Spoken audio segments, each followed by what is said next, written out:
Ներկա պահին ուզում եմ ասել, որ եկել ենք մենք մեր իրավունքները պաշտպանելու, քանի որ մենք հասարակ քաղաքացի ենք եւ չունենք այդ արտոնությունը, որ դիմենք այլ մարմինների կամ այլ մարմինների միջոցով այս հարցը լուծվի, մենք դիմում ենք մեր կառավարությանը։ Ես պահում եմ հիվանդ մայր եւ հիվանդ քույր, թոշակառու մայր ունեմ եւ հիվանդ քույր։ Եվ մեկ շաբաթ է չենք աշխատում, ես չգիտեմ ինչով պիտի կերակրեմ իմ տան անդամներին։ Մեր տունը կիսակառույց վիճակում է եւ ունենք բազմաթիվ խնդիրներ, եւ դեղահաբերի, եւ առողջության։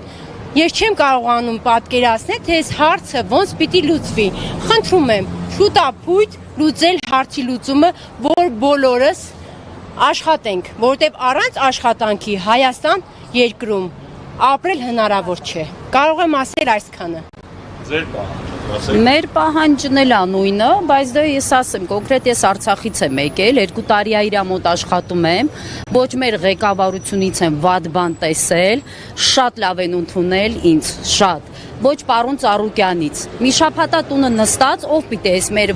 ես Վարձով եմ ապրում։ Վարձով ապրում եմ, վարկերա, պարտքերա, չգիտեմ, կառավարությունը հարցը լուծելու է մեր։ Ինչ ասեմ։ Իսկ ասել են դեռ որքան ժամանակ է փակ մնալու, եթե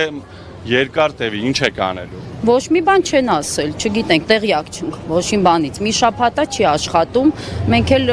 ոնց ասած մի շաբաթ հետ գնացինք էլի տենց։ Ինչ ասեմ։ Չգիտեմ, ոչ մի բան էլ մեզ ոչ մի բան չի ասել, չեմ կարող ասեմ։ Մի շաբաթա չենք աշխատում։ Մեծ մնացածը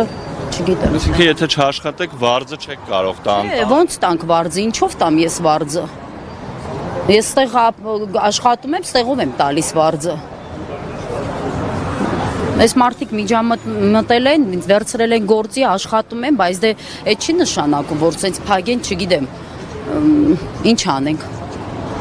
Կառավարության այս վերաբերմունքի մասին ինչ կասեք, հա ձեր գնահատականը, հասարակ աշխատողներ, այսքան հարյուրավոր աշխատողներ հարկադիր պարապուրդի են մատնված։ Դե էսի անելու բան չէ, էլի, որ արել են։ Եթե ինքը, չգիտեմ, հարց ունի իր այդ լուծելու, թող ինքը լուծի, բայց այսքան չեն փագում, սաղին թողում տուն էս, հազարավոր աշխատողներ են։